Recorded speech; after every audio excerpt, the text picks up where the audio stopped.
Hormônio GH. No meio médico, o GH é conhecido como somatotropina, hormônio secretado pela glândula adenohipófise. Esse é um potente hormônio anabólico que afeta todo o corpo humano, tendo funções como crescimento muscular, ligamentar e cartilaginoso, e também influência na textura da pele, entre outros efeitos. No esporte, o GH também leva a fama de ser muito efetivo no fortalecimento do tecido conjuntivo, cartilagens e tendões, sendo assim muito popular entre alguns atletas de esportes que exigem muito destes tecidos. Existem muitas histórias de pessoas que conseguiram montanhas de músculos e consumiram quilos de gordura às custas do GH. O GH tem ação anabólica ao estimular o crescimento tecidual e metabólico, alterando o fluxo, a oxidação e o metabolismo de praticamente todos os nutrientes na circulação. Os mecanismos envolvidos com essas ações podem ser divididos em ações diretas, que são mediadas pela cascata de sinalizações intracelulares, desencadeadas pela ligação do GH ao seu receptor na membrana plasmática, e ações indiretas, que são mediadas principalmente pela redução da síntese de fatores de crescimento semelhantes à insulina.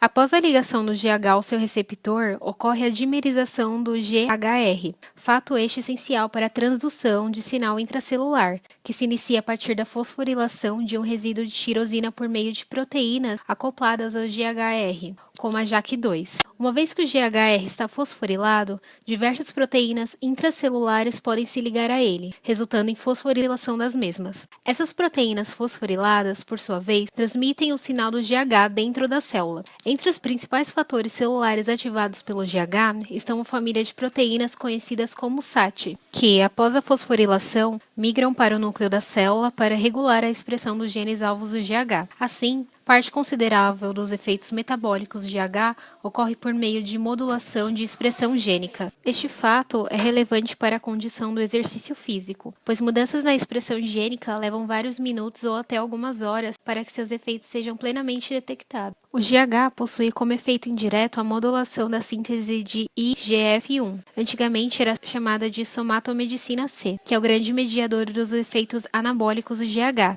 principalmente relacionados ao crescimento em estatura. A principal fonte de IGF-1 na circulação é no fígado, sendo que sua síntese e liberação são influenciadas por diversos fatores. O IGF-1 hepático age como hormônio, estimulando o crescimento de diversos tecidos, como o ósseo e o muscular.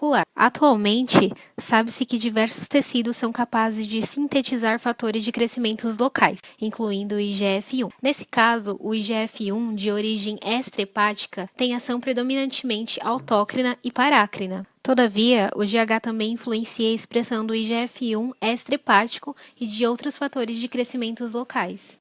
Doping esportivo. O doping esportivo ele é uma substância não natural utilizada pelo atleta. No nosso caso é o GH que o nosso atleta está injetando. E o que ele espera do GH? Ele espera o aumento da utilização de reservas de gordura. Ou seja, o GH ele vai fazer o aumento da lipólise. A lipólise é a degradação de lipídios em ácido graxo e glicerol. E isso vai resultar na diminuição das gorduras. E vai aumentar também a energia disponível. O atleta espera também que o GH faça o aumento da síntese proteica no músculo esquelético para causar uma hipertrofia das células, ou seja, vai aumentar o tamanho das células. Assim vai aumentar o músculo e dá para perceber isso esteticamente também.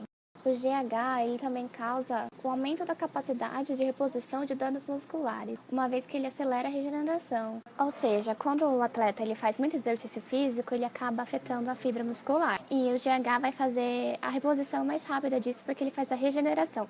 Apesar do GH ser uma substância muito usada para doping, ele precisa de muito estudo, porque a ciência não conseguiu comprovar a eficácia dele ainda. E tem literaturas que dizem que o efeito depende de substâncias secundárias, como por exemplo, ele é usado juntamente com a eritropoetina, e ele pode ser usado juntamente com outros hormônios também. Efeitos a curto prazo. A terapia com GH em doses elevadas pode acarretar, de forma dose-dependente, resistência à insulina e pode desencadear também diabetes mellitus tipo 2 em pacientes predispostos, além de acromegalia e aparecimento de traços acromegaloides. A acromegalia pode ser definida como um crescimento desproporcional em diversas vísceras, tecidos moles, órgãos internos e alguns ossos membranosos, como das mãos, pés, nariz e mandíbula. Além disso, em alguns indivíduos, o GH diminui os níveis de hormônio T3 ativo, enquanto aumenta a tireoide nativa, o T4. A utilização do GH por tempo prolongado causam alterações que podem levar à acromegalia, que é uma das principais consequências do uso prolongado de GH, aumentando a produção endógena do GH, causando inchaço das mãos e pés, aparência facial grossa, problemas de dentição, dores nas articulações, retenção de líquidos e sudorese excessiva. Pessoas com acromegalia têm maior chance de desenvolver diabetes mellitus e hipertensão, aumentando os riscos de uma morte prematura. Cardiomiopatia é uma doença do músculo do coração, que dificulta o trabalho do coração de fornecer sangue para o corpo, podendo levar à insuficiência cardíaca, osteoporose, irregularidades menstruais e impotência. Cuidados no armazenamento. Cada frasco-ampola de somatotropina contém 4 unidades e recipientes com glicina, fosfato de sódio dibásico, fosfato de sódio monobásico e cada ampola de diluente bacteriostático contém álcool benzílico 9 mg e água para injeção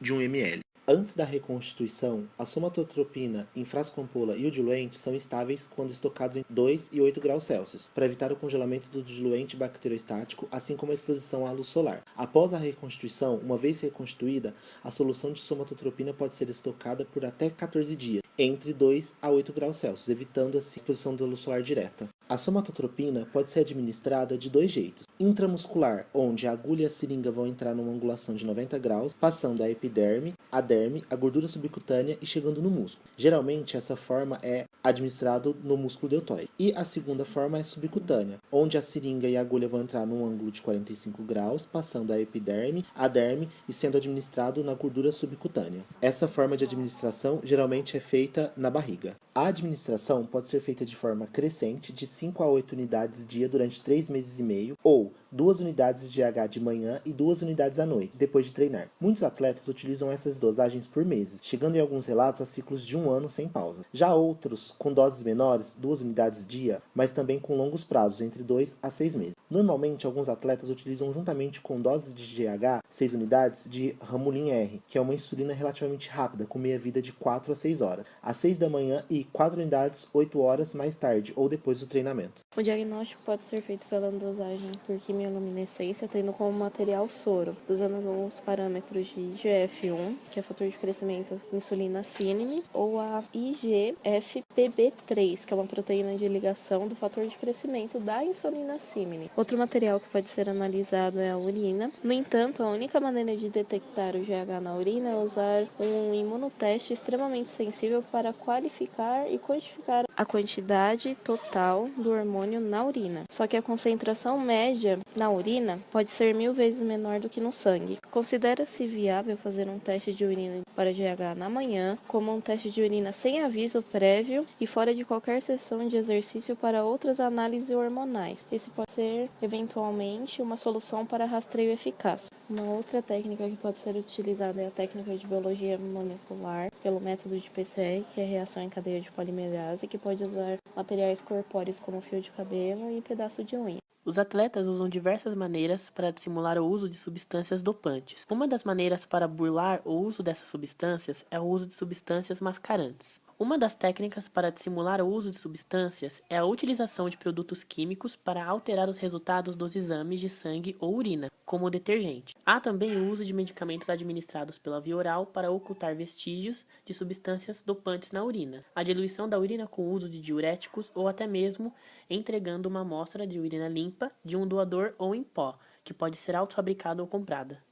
O uso terapêutico do GH. Ele é principalmente usado no tratamento de reposição ou substituição, que é indicado para qualquer indivíduo, independente da faixa etária, que apresente a deficiência na produção de GH pela hipófise. A deficiência de GH ela pode ter início na infância, como por exemplo no nanismo hipofisário, ou na vida adulta, consequentemente, por exemplo, como um tumor na hipófise. Na infância, o GH também pode ser benéfico na baixa estatura, em meninas com a síndrome de Turner e em crianças nascidas pequenas para a idade gestacional. Nos portadores da síndrome de Prader-Willi, em crianças com insuficiência renal crônica e entre outros. Nas décadas de 50, as crianças com deficiência de GH foram tratadas com GH extraída de glândulas pituitárias de cadáveres.